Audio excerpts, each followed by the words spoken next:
know that it is being recorded to assure quality of the conversation. What they say on the phones, this conversation is being recorded to assure quality service, right? So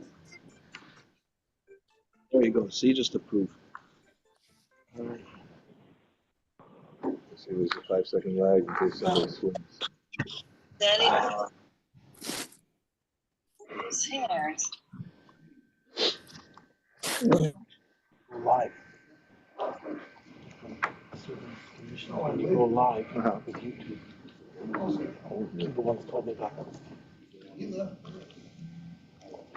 there's no tradition of going live and recording. It's a big space. I've been in there before. I've never been. Okay, Mayor, do you see, what do you see on the screen? You see Rabbi Taylor? Yes. Okay, completely just Rabbi Taylor? I see Rabbi Taylor. He's sort of on the left part of this. Okay, he moved over a little bit. That's good. Okay. That's right in the center. Okay. Do you see Kugel? Oh, okay, here we go. Do you see Spotlight. Kugel? Okay. No, All right. just Rabbi Taylor. This is Rabbi Taylor. I want to welcome you all for TZEU Ulmad tonight, sponsored by Dr. Yossi Rubner, Lila Nishmas, his father. Klonimus Kalman, Reb Moshe. His yard site is Yud Zion, right? Next Wednesday. Thank you. I also want to welcome Rabbi Taylor. Welcome. Rabbi Taylor is the senior rabbi of Shari Shemayim, the largest, it says modern Orthodox. I'm going to skip modern. Just the largest Orthodox synagogue in Canada. He's also on the rabbinic board of the Kashrus Council of Canada. Before Shari Shemayim, Rabbi Taylor served as a community rabbi at Boreham Wood and Elstree Synagogue, the biggest Orthodox congregation in Europe, over 1,400 families. Rabbi Taylor's first rabbinic position was youth rabbi at East Hill Synagogue in Englewood, New Jersey. Rabbi Taylor has been the head of the fellowship at JNF, UK, and Jewish chaplain at the Chelsea and Westminster Hospital. He studied at Yeshivat HaKotel before graduating from the Cass Business School with a BS in management. They got to change that designation. He then attended Yeshiva University, where he received his rabbinic ordination and MS in Jewish education. He also has a non-graduate certificate in nonprofit management from Harvard University, but that, of course, depends on context. Anyway, Rabbi Taylor, welcome to the Aguda. Thank you very, very much. Is the biggest Orthodox synagogue in Canada? Yeah, Biggest building. No, it is biggest. Bayit is not. Bayit is not. Family-wise, I'm not sure. Okay. Big stuff. Okay. They got the biggest It's, parking lot. at least on the Shari Shemayim website, they claim to be biggest. You can check the Bayit website if you want. Okay. An honor to be here, huge honor, Parshas, my good friend Rabbi Philip, to be here at the Aguda, a shul with so much history and a shul that's had so much impact, got incredible rabbinic leadership, Rabbi Lowy, Rabbi Philip. It really is a tremendous honor, and I'm very humbled to be here with you, and it's a tremendous zechus for me in order to share words of Torah tonight with you here. Okay. We know in Parshas Vayishlach we have the famous episode when the angel of Esav attacks Yaakov Avinu. Question asked by Rabbi Chanan Wasserman is, it's asked by others too, but we'll take the approach of Rabbi Chanan Wasserman. We know that according to Chazal, the Satan, so why did the Satan attack Yaakov Avinu? Why did he not attack Abraham? Why not Yitzchak? Why did he wait a few generations to attack Yaakov Avinu? He wanted to kill off Yiddishkeit. Why did he wait a few generations? How do we understand this? And so Rabbi Wasserman explains that here we learn something so important about priorities in our community. He explains this in the following way. He says, when it came to Avraham Avinu, what was Avraham Avinu known for? What was Avraham Avinu's unique character trait? We all know it was chesed. Now chesed is important, no question about it. We should be Baalei Chesed. We should be involved with chesed. Whatever it is, absolutely, we have to be people who are Baalei Chesed. We have to follow in the footsteps of Avraham Avinu. But if we only have chesed, we don't really have an amazing future. If that's all we have, okay, that's great, but that's not the key to the future of the Jewish people, and therefore the Satan saw that. I don't need to attack Avram Avinu. If that's all they have, okay, Judaism's going to die out. I don't need to intervene. I don't need to get involved. And then what happens? Then Yitzchak comes along. And what was Yitzchak's thing? Right? Yitzchak's thing was tefillah. Right? Gvura or tefillah maybe, but let's say tefillah because it kind of fits nicely. Okay? And again, that's one way to understand what Yitzchak was about. So again, davening is important. We daven 3 times a day. We part tefillah every morning with pride. We focus on davening. We take davening seriously. We don't talk during davening. Absolutely, we've got to be people who take tefillah seriously. But if that's all what we have, or all we have just tefillah and chesed, then again, it's important. Don't misquote me.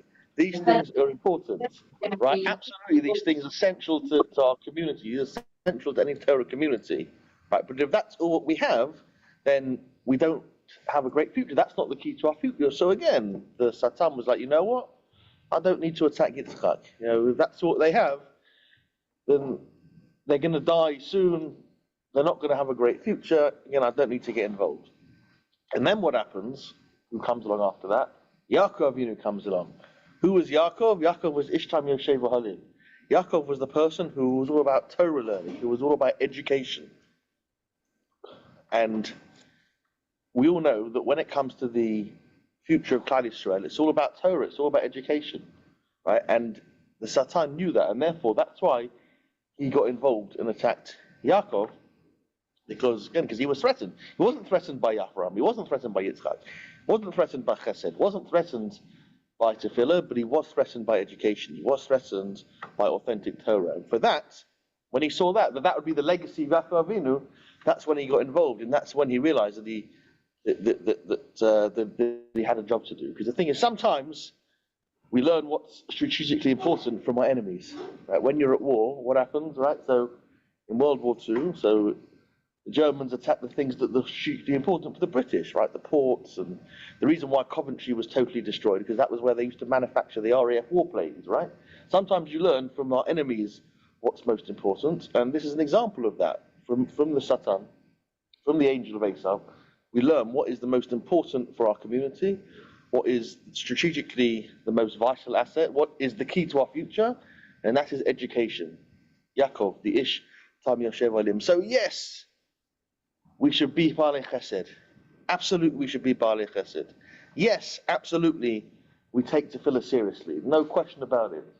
But in terms of our priority, in terms of what we should really be focusing on, in terms of our children, our grandchildren, in terms of the future of our community, in terms of what will really ensure that we have a vibrant, dynamic, exciting, amazing future, it's all about education, commitment to Torah learning, which is why it's so beautiful that we're here having this learning program, and that's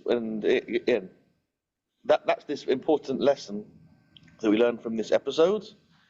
And this is this important note, this important piece from Rabbi Chanan Wasserman on this week's Sedra. Just continuing that theme a bit, in the blurb that was sent out, it said I'm sharing chassidic insights on the Sedra. Chassidic was in brackets. In brackets. Okay, but I don't want to mislead anyone, so I want to share something. I want to share something from the Beis Yisrael. So what happens is, so he struggles with the angel, and his name gets changed. Why? Kisarita im Elokim v'im anashim batucha. Okay, why? Because he struggled with the divine and with people, and he prevailed. Ask the Beis Yisrael, why is he called Yisrael? Why with the Israelites? We should be, the Tuchelites. The important thing isn't that he struggled. The important thing was that he won. He won. He was victorious. At the end of the day, he was victorious. Right, so we should be like, not the Israelites, the Tuchelites. Like, we should be starting to do with Vatuchel. Like, who cares that we struggled? Like, sounds better. Huh? Light sounds better. Right. Yeah, not my question. I've met the Tuchelites, by the way. I've met them. I've met some of them. We should be, Yisrael kind of misses the point. Who cares that we struggled? The main thing is that we won, that we overcame, that we were victorious. Okay, so the Beis Yisrael explains that when it comes to being a Jew, a key part of being a Jew, right? Okay, we know in the end we're going to win. We have emunah with HaKadosh Baruch Hu that ultimately we're going to win, and Netzach Yisrael lo yishakar. That's not the problem, right? But when it comes to us being a Jew, what's our job? Our job is to struggle. Our job is to show resilience. We've seen that over the last year and a half or so, and also in terms of this idea of our future being all about Torah. We gotta be resilient. We gotta struggle. Why? Because some people out there, whether it's people external to our community or sometimes people who are, internally in our community, they say, it's not all about Torah. It's about this ism. It's about that ism. We have to be resilient in terms of remembering this and being loyal to our values and realizing that really our future is all about Torah. We have to show that resilience, and especially these days, when it really is a struggle. But again, if we do struggle and we struggle in Torah, then we really are following in the footsteps of Yaakov Avinu, which is a tremendous zechus. This is an internal struggle or an external struggle? Well, unfortunately, it's both. Unfortunately, they're, it's being recorded, but whatever. I'm saying but it's both. But it's nothing new. It's always been that way. Later in the Sedra, we have the death of Yitzchak Avinu. Now, when it comes to Yitzchak Avinu, what was he most famous for? What was he most? What would you say he did? Okay, huh? Okay. Okay. One could say the Akedah, but that was how much of it was him, how much of it was Avram Avinu. Perhaps you could make the case. And again, I'm happy if you are. I'm happy if someone argues with me on this. Perhaps you could say that the most famous thing that Yitzchak actually did was the redigging of the wells in Toldos. That's perhaps what you could say. Now, from here we said I'm going to quote another chassidic thought on the Sedra, again, because I want to be loyal to the program. I want to make sure that none of you feel like you got shortchanged. Okay, so when it comes to the fact that Yitzchak Avinu redug the wells, not only did he redig the wells of his father Avram Avinu, but he also called them by the very same names. So from here we see the importance of following in the footsteps of previous generations. However, says the Sfas Emes, that yes, he followed in the footsteps of his father. Yes, we see the importance of following in the footsteps of our previous generations. However, he did it in his unique way, meaning Avram Avinu dug the wells with chesed, Yitzchak dug it with gevurah. So yes, we see the importance of following in the footsteps of three generations, but we have to do it in a way that's meaningful and special to us. Because if we do it in a way that's meaningful and special to us, then it endures. And I'd say the same thing by Torah. Yes, we have to follow in the footsteps of previous generations, learning the same Masechta, learning the same Rashi, learning whatever it is, right? We have to, in terms of education, but at the same time, we have to do it in a way that's meaningful and relevant to the current generation. We redig the same wells, but we redig it in a way, again, with Chesed Gvura, in a way that's meaningful, and that way it endures, and that way it's special, and that way it'll be something that's eternal. Yes. How? In what way would you describe? I mean, you described that Yitzchak dug the wells with Gevura, and Avram dug the wells with Chesed. I mean, how did that manifest itself? I mean, they both dug wells. Right. It was the same thing. Again, it was the same Bava Kama, it was the same Kedushin, it was the same Sukkah, whatever it was, right? It was the same, but it was done in a way that's on the outside it's the same, but internally for themselves it was different and meaningful and special. So it's elaborate on that. So is this kavanah? So is the outside the same, but the person has different kavanas? I'm saying, in terms of that, yes, right. But if you can kind of expand on that idea and you can broaden the concept and say that. But back then, yes. In terms of nowadays, you could say that. Again, each generation is different. Each generation's got its own challenges, and therefore you got to, what's different now is different 5 years ago, 10 years ago, 20 years ago, 30 years ago, 50 years ago, and therefore you got to speak in. So it's the same words, different tune. Is that what you're getting at? It could be. Same words. In other words, it's the same well, but this one did it with chesed, this with gvura. I think what Chaim Tzvi is asking: is there anything external, visibly different? No. Correct. So everything is internal. Correct. The same wells done the same way, called the same names. To the outside, it's the same, but internally for them, there was There was no difference. So how does that remain loyal to previous generations? So even the Haim. Chesed and Gevurah. Chesed is about becoming bigger, doing more, Right. extending yourself. Right. Gevurah is limited. The whole idea is Yitzchak did not do what Avram was extending, creating change in the world. What Yitzchak did was he was Gevurah. He was very limited. It was within the boundaries of what his father did. It's within the framework of The Chesed. essence of Gevurah is boundaries, limited, right? So he was developing what was done within Chesed. That's what Gevurah is. Gevurah is totally different from Chesed. Right? So he can't really expand on what his father did. So in other words, so if previous generations said only to do this, right? This is the way we did it in the Haim. That's So what I. Yitzchak approach.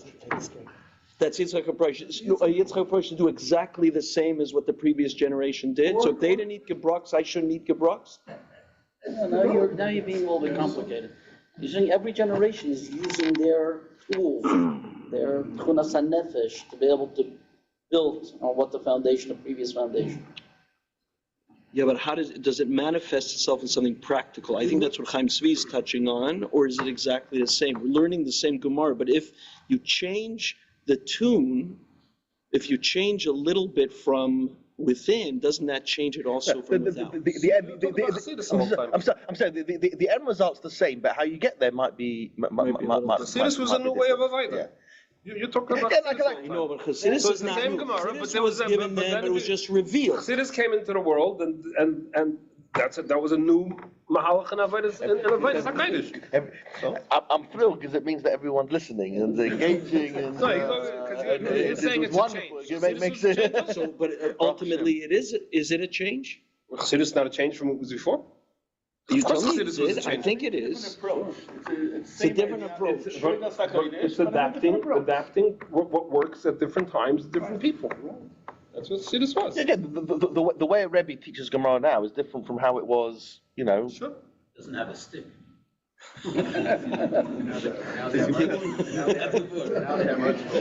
I see Gevurah in the fact that the good rabbi is allowing everybody else to speak and he's quiet. The final thing I'll share is a story. Everyone likes a good story. This is something that I'll never forget. So I had the tremendous honor of being at the siyum Hashas, the MetLife Stadium, the one just before COVID, in January 2020. And I was fortunate as well that... Where were you sitting? Okay, that... Okay, In the box. Okay. You're on the dais? Okay, so what happened was, so there were 4 rabbis that came from England, and the Aguda was so thrilled that there were 4 rabbis from England, right? They said, oh, please, we must give you complimentary tickets. We're so happy you're coming all the way from Europe, right? Okay, so I thought my ticket was going to be like, up at the top, because it's a free ticket. We're not paying for it. Anyway, so then I got my ticket, and no, I was on the dais. I couldn't believe it. I was shocked. My brother couldn't believe it was on. Anyway, so the advantage of being on the dais was that Where I was sitting, I had my binoculars. I go, who is that? Correct. 100%. I was annoyed with myself. Had I known I was on the dais, I'd have taken my hat, but I didn't. But anyway, You have to take a beer too.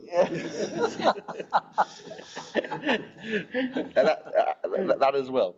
Anyway, so what happened was, the advantage of being there was I was able to meet lots of Roshei Yeshiva and lots of, Chashav Rabbanim that I'd never met before.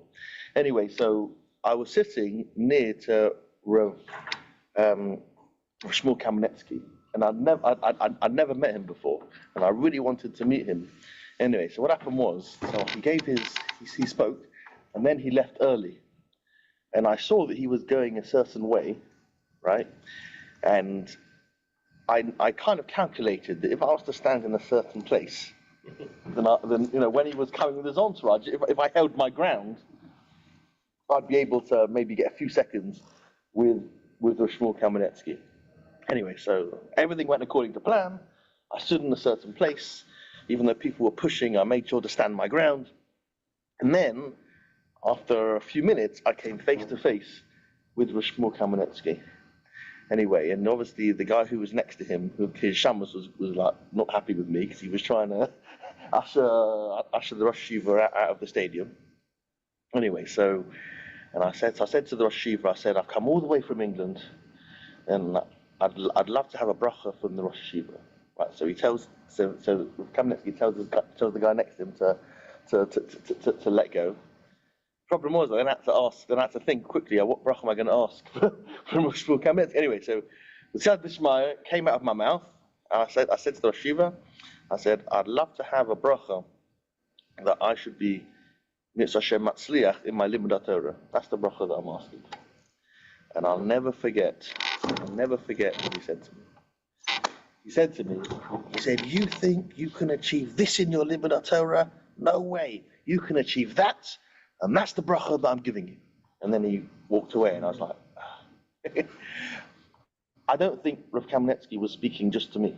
Right? He's speaking to each and every one of us. Sometimes when it comes to our Limud Torah, we think, because of things we've done in the past, or because of where he went to yeshiva, or for whatever it is, because I do this, because I don't have so much time. Sometimes we think that we can only achieve that. But no, we can achieve that. And if we really, we're ambitious in all parts of our life. One way should we also be ambitious in our Limud Torah, in our connection to Torah.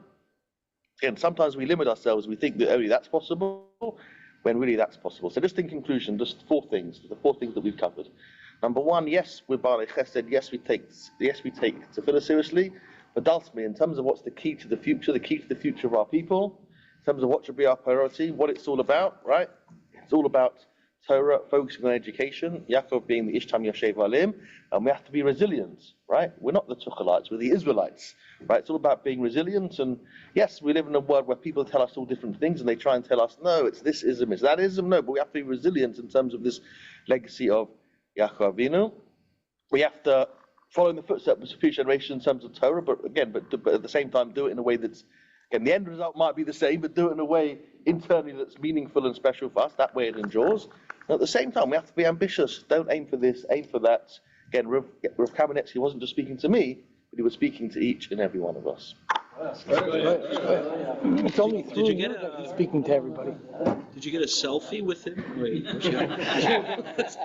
So my friend, one of the other rabbis from London, was taking pictures of the. How was the view from there? It's almost unreal. It was so cold. Oh, it's freezing. It was so cold. They gave you They gave blankets. They gave They gave blankets for the ones that are sitting on the things. It was colder on the dais than up on top? No, I think it was colder. I think they said that it was windy. I was sitting in the fifth. No. And you heard you speak by Levine. It was very moving. Amazing family. Amazing family. So it's Locha, and this is Toronto, and this is Locha, and you're Shar Shemayim. Thank you for your study, so thank you. Yeah, that's okay. No problem. Thank you for coming. I remember Thank you. I remember. I've heard it's really quite the same way. Rabbi Chanan Wasserman said from this Rebbe, every time he says, son doesn't care. You want to learn all, you want to say to him all